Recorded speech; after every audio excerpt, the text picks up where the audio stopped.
Hello! Welcome to Wicked Wednesdays. This is episode 6 in our Halloween podcast series. RJ helped me write this one, so for you guys who love RJ, you'll be quite happy with it, I think. By the way, we just got in our Halloween merch. Some of you probably saw it, some of you didn't. If you like it, go buy it. It's on our page, link is in the bio, so if not, no worries. We got new merch coming out every single month now, so new stuff every month. That being said, viewer discretion is advised. This story is, as the others, very creepy and a little weird, but I think we might be getting better, so let us know what you think in the comments. We are going to have more episodes and more stories coming out, but it all depends on what you guys like and how many videos you guys really enjoy and what kind of videos you enjoy, so I will write more depending on what you guys want to hear. That being said, today's episode is called The Purple Kitten. Let's get started. Hello, my name is Tom. I am the Purple Kitten. Consciousness for me started when she slipped that little paper inside my head.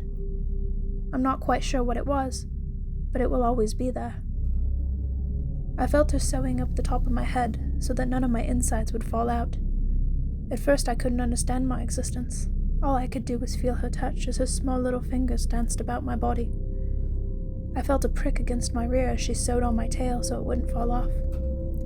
I felt her wrap a little bow around my neck and tie it accordingly. I was apparently her first kitten, and she wanted to make me perfect. The next thing she did was sew me a mouth. She had crocheted my body, head, and tail, but now that she'd given me a mouth and a tiny nose connected to it, I could smell her perfume and taste her fingers as she ran them over my string lips. The next thing she did was make some ears, and when she sewed those on, I could hear her voice as she hummed a little tune as she worked.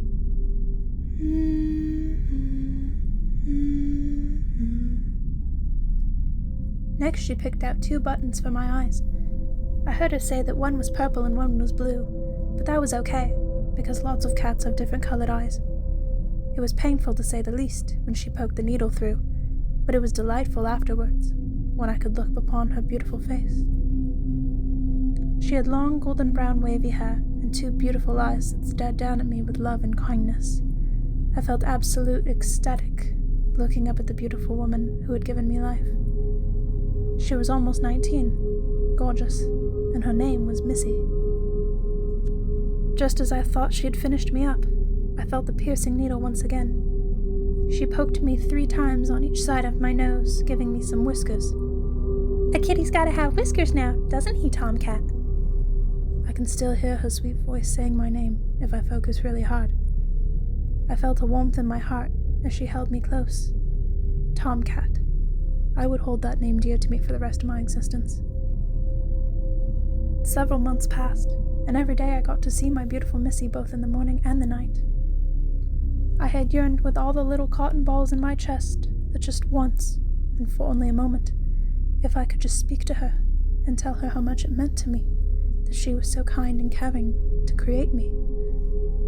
I didn't know it at the time, but apparently there's a fairy who grants wishes to little folks like me. She appeared one day in Missy's room while she was gone at the store. The fairy was wearing a blue dress and had pale skin and white hair.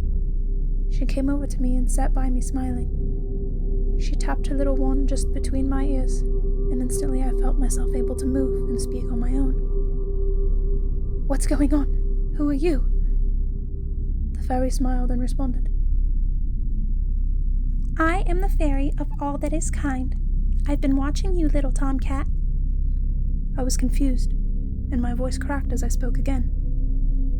"What do you want from me, fairy?" The fairy had a wicked grin, but I guess all fairies can be mischievous when they want to be. "You're making Missy happy. Keep it up, Tomcat." I nodded my head, as much as I could, since it was all I could move, and responded with as much enthusiasm as I could muster. "I want to make her happy. She's given me so much." The fairy smirked at me, and her voice jingled like bells. "Then I would like to help you do that. I will grant you 3 wishes, and as long as you make Missy happy, they will come true." Thank you, Fairy, I said shyly. But there's really only one thing that I could possibly want. And what is that? She asked. To be able to speak to Missy and have her hear me. The fairy nodded once and waved her wand over my head. Then so it shall be. The little fairy tapped me with her wand once again between my ears, then smiled, stepping away from me. Enjoy your voice, Tomcat. What would you like for your second wish?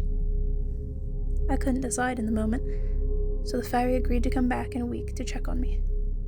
She'd grant my second wish then. Missy came home and went over lying on her bed. She rested her head in her arms and slowly began to cry. I heard her say my name as she wept, but I couldn't understand why. I glanced down at her from the table I sat on beside her bed and spoke out as kindly as I could. Don't cry, sweet Missy. I am your tomcat, and I am here for you. Missy looked up at me from her bed and picked me up looking very confused. You talked. I heard you. How is that possible? A fairy granted me a voice so I could speak to you and make you happy. Are you happy, Missy? Missy was quiet for a moment. At first she looked a bit startled, but then she tickled my nose and held me in her arms. It was delightful to have her touch me in such a way. She giggled a little as I began to purr, and she held me close to her heart as she spoke to me. Yes, Tomcat, I am happy. A week went by and I knew what I wanted my second wish to be. The little fairy turned while Missy was in town, and she again spoke to me with a joyful tone to her voice and asked me what my second wish was. I told her that I wanted to be a real kitten, so I could cuddle with Missy and bring her even more joy. The fairy nodded and tapped me on the nose, and I immediately was transformed into a real-life kitten. I was purple, like the yarn that had made my body before, and my eyes were purple and blue, like the buttons Missy had used to make them. I jumped around like a spunky little kitten. Of course that's what I was, and the fairy giggled as I played with my own tail. Not knowing what to use my third wish on, the fairy once again promised to return in a week to see how I was doing and grant my wish then. The fairy left, and I waited for Missy to come home so I could play with her.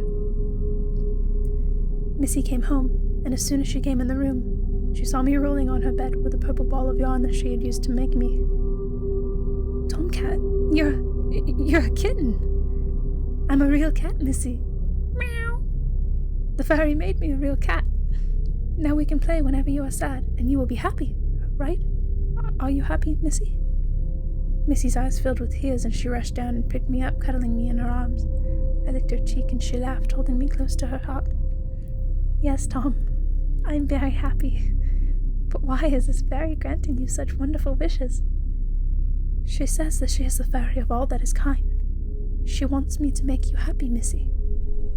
But why would she do that? For me, of all people. I nuzzled into Missy's chest and purred quietly, happy to just be in her arms. Because you deserve to be happy, Missy. You deserve to have someone who can make you happy. She smiled and kissed me on the head. Then she curled up on her bed with me and we dozed off to sleep. Another week passed, and the fairy returned. I had no clue what my third wish would be, but I figured maybe she could help me decide. The fairy came over and sat beside me, petting my ears as she talked. So, Tomcat, are you enjoying being a kitten? Yes, kind fairy. I think I'm making Missy very happy. Well, how about we just take a look and see? The fairy put her hands together, and when she opened them, a sparkling marble appeared. This is my crystal ball. Let's see how happy Missy is right now. We looked into the marble and saw Missy sitting on a bench. She was waiting for the bus to bring her home, when from out of nowhere, 2 men grabbed her purse and ran off with it. Missy screamed and shouted for help, and it rang in my ears. No, come back! Someone help me! I jumped off the bed where I was laying and onto the floor. I have to help her, I said. The fairy looked at me sorrowfully. Tomcat, you're only a cat. What could you do? Then make me a man, I shouted back at her. What? You heard what I said. Please, fairy, make me a man. The fairy smirked and waved her wand around in front of me as she spoke. If I make you a man, you will have to live as a man, die as a man, and likely without Missy. I don't care. Please, fairy, I must help her. The fairy nodded, her face looking slightly unsure now. She thought to herself a moment, then a wicked smile crossed her face. She tapped my nose with her wand, and suddenly I grew into a very large and handsome man, tall, with pale skin like Missy's, black hair, with a purple stripe in the front. I was tall and muscular. Now I could help Missy. "Thank you, kind fairy. Now please, if you will, send me to Missy. I have to help her." I looked around, but I didn't see the fairy.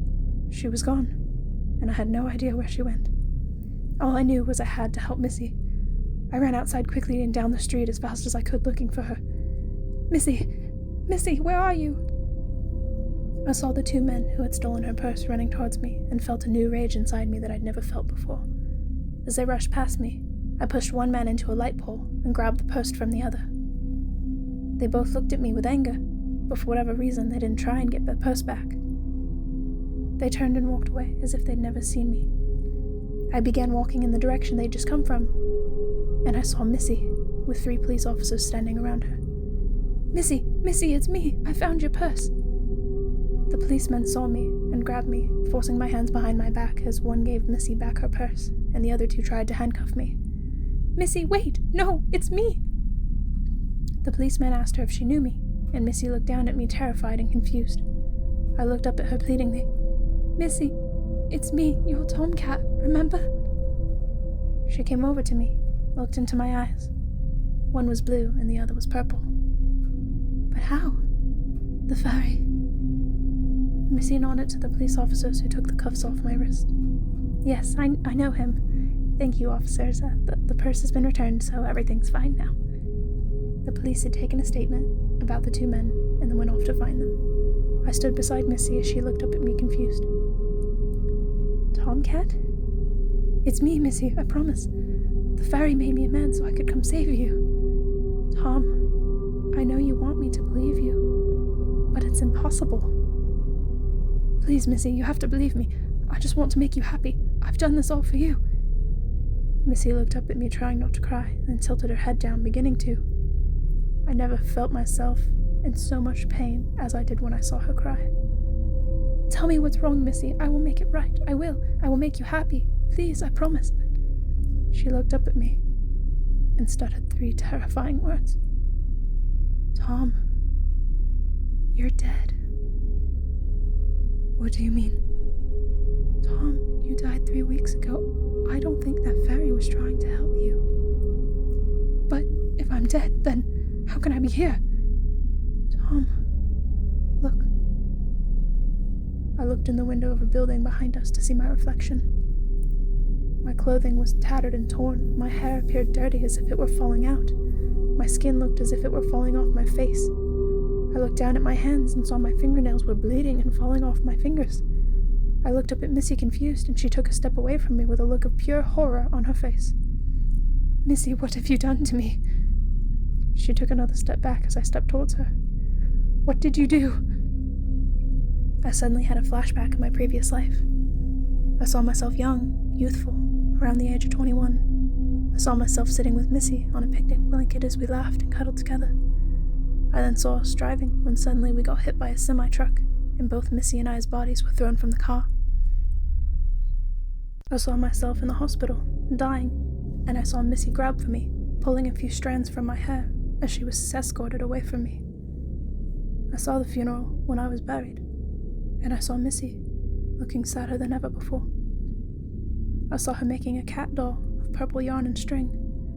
I saw her take the strands of my hair, wrap them in a paper, and stick them inside the head. She sewed up the cat's head, and I came back to the present moment. I looked up at her with fear stretching my entire face. I died. That was the moment that I looked around. People around us were staring at me. I was dead, and yet I wasn't. I stepped away from Missy, scared and confused. "Tom, it's okay. Don't come near me. Tom, it's okay." "No, I'm a monster. What have you done to me, Missy?" She came over and grabbed my arm to stop me from leaving, and I pulled away from her, sickened by the way she had looked at me before. She had been so scared of me, I couldn't bear it. I wanted to get away, but I couldn't. Her voice was soft as she spoke to me again. "Tom, it's okay. You can rest now." "What?" My voice trembled in fear, but her voice seemed entirely at peace with the situation. Goodbye, Tom. I love you. Missy reached up, pulling the strands of hair from my head that she had taken before. She stuck my hair in the pocket of her blue dress and walked away from me with a wicked grin lining her lips. I suddenly felt weak and lifeless. The last thing I remember was my body turning to dust.